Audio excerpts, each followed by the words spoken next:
तर महादेव जानकर हे शरद पवारांची भेट घेणार असल्याचं कळतंय।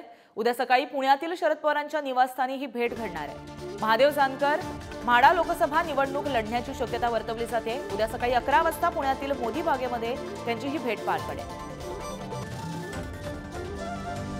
तर महादेव जानकर म्हाडा लोकसभा निवडणूक लढण्याची शक्यता वर्तवली जाते आणि याच पार्श्वभूमीवरती ते शरद पवारांची पुण्यात जाऊन भेट घेणार आहेत। पुण्यातील मोदी बागेमध्ये त्यांची ही भेट होईल।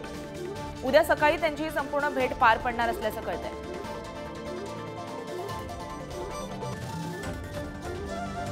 याबाबत अधिक माहिती जाणून घेऊ आमचे प्रतिनिधी तुषार यांच्याकडून। तुषार, महादेव जानकर आणि शरद पवार यांची भेट होणार असल्याचं कळतंय, काय अधिकचा तपशील? नक्कीच एकंदरीत जर आपण पाहिलं तर गार्गी महादेव जानकर हे उद्या शरद पवारांची भेट घेतात। तसा एकंदरीत दौरा हा शरद पवारांचा आल्याचं पाहायला मिळतंय। दुसरी गोष्ट जर आपण पाहिली तर महादेव जानकर हे म्हाडा लोकसभेसाठी इच्छुक असल्याचं बोललं जातंय आणि महाविकास आघाडीकडनं महादेव जानकर लढणार असल्याची माहिती मिळतीये।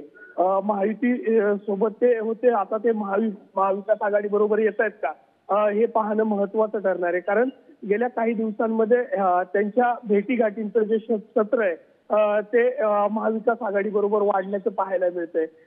ते महायुतीत जर आपण पाहिलं तर नाराज असल्याचंही बोललं जातंय। त्यामुळे महादेव जानकर केव्हा येतात आणि त्यांची भेट कशी होतीये हे पाहणं महत्वाचं ठरणार आहे आणि त्या अनुषंगाने उद्या शरद पवारांबरोबर ते भेट घेतात। एकंदरीत काय चर्चा होतीये यावरती लक्ष ठेवलं जाईल आणि त्या पद्धतीने त्यांच्यातून काय निर्णय होतो हे पाहणंही तितकंच महत्वाचं ठरणार आहे। नक्कीच तुषार, या संपूर्ण भेटीकडे आपलं लक्ष असेल उद्याच्या आणि अधिक अपडेट तुमच्याकडनं घेत राहू। धन्यवाद तुम्ही दिलेल्या माहितीसाठी।